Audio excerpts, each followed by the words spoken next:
flag. We're getting set for the qualifier race to the final 7 spots here in Le Mans. Green flag in the air here at Circuit de la Sauce in France. French driver Jacques Gillen leads into the flag. John Cittadino on the outside. Bunch of international drivers and a couple of DuPont Cup Series full-time drivers who are trying to race their way into this. As we get through the first couple of turns here, Cittadino, after starting in second, will take the lead very easily here as Jacques Gillen right behind. One of the most interesting French names is into the turns. It's gonna take a second for me to remember all these names, but here we go. That's the first couple of turns here. This is a very long racetrack. It's over 10 miles long. And it takes a long time. Oh, we got problems in the back. I think that's Amy Shelley in the 16. Take a look at check on that one here. Oh wow, the 47 just goes way. I think that's Sam Black from Scotland. Oh, Joseph Curtis into her. Amy Shelley and Joseph Curtis, they're not going to go into this race now. Number 27 of Kenya from Japan, right on Jacques Gillen, trying to get by. Jacques Gillen is driving a 12-year-old race car that somehow was allowed into this race. At the moment, he's doing a pretty good job. As you can see, Swedish driver Berekadid and then Roman Rehal in the 23 right behind them. This is the top 5 at the moment. We've got Cittadino's a part-time driver. He's the only one who's made a start this year that's in the top 5. Through the turns here, look at the move. Gillen makes on the 26, almost gets side by side with his back bumper here. An exciting first lap going on right now. This is a 4-lap event. And oh boy. Well, these guys got nothing to lose. These guys are just factory teams that are just homemade at home. I mean, that 27's got no sponsor.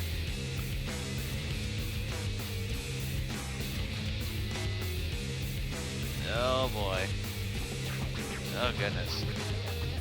See McWhirr, Nelson, and Hall on the back of Kenya at the moment. You can see this whole field, the field so far in this race has been actually quite close to each other. It definitely is going to be interesting as we are about to complete the first lap on this very long course here. Interesting race so far. I don't think a stock car, I don't even remember. I mean, well, DuPont Cup Series, they've never really gone to a course like this before. I mean, we've been to longer courses, but this is a very well-known racetrack and it hosts the most famous race in the world.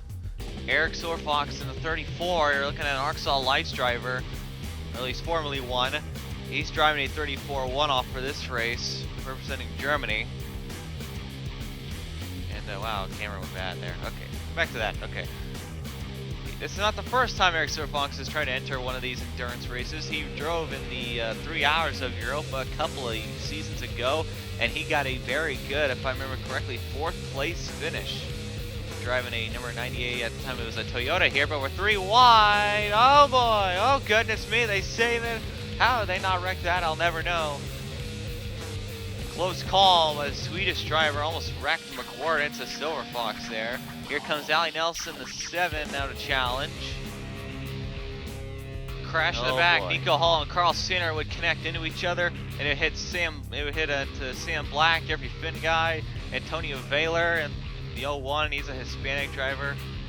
And Nico Hall, and Silver Fox are currently battling for 7th place.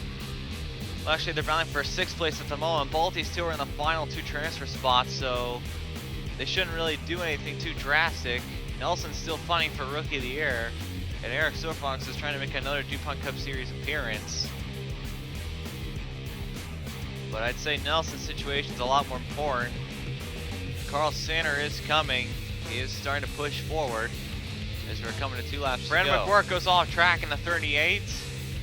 That's not good. Now he will fall to 7th here, and wow, okay then, I don't know, whatever works. McWhirr falls to 7th after a mistake in the sand. With 2 laps to go, Jacques Gillen is trying to run down the 26 of John Cittadino here. Gillen is the only French driver attempting this race, surprisingly. Now, Gillen is a endurance racer here, so out of all the drivers in here, he's probably raced at Le Mans the most. He's currently being beat by Citadino, who's also an endurance racer.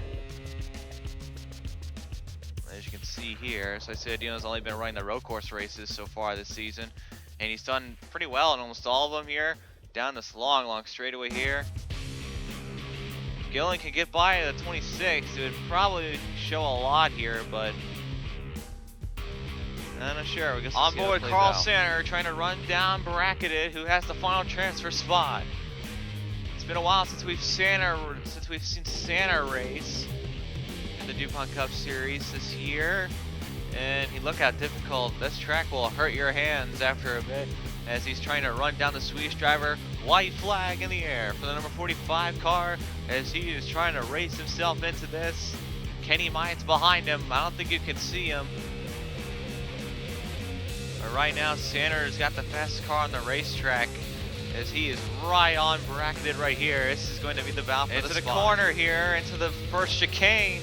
This is where Sander has been a lot faster than others. This car is handled perfectly there. Look at Bracketed. He puts the block on the 48. He keeps blocking Sander, gets it side by side with him on the outside. And what a move by Carl Sander.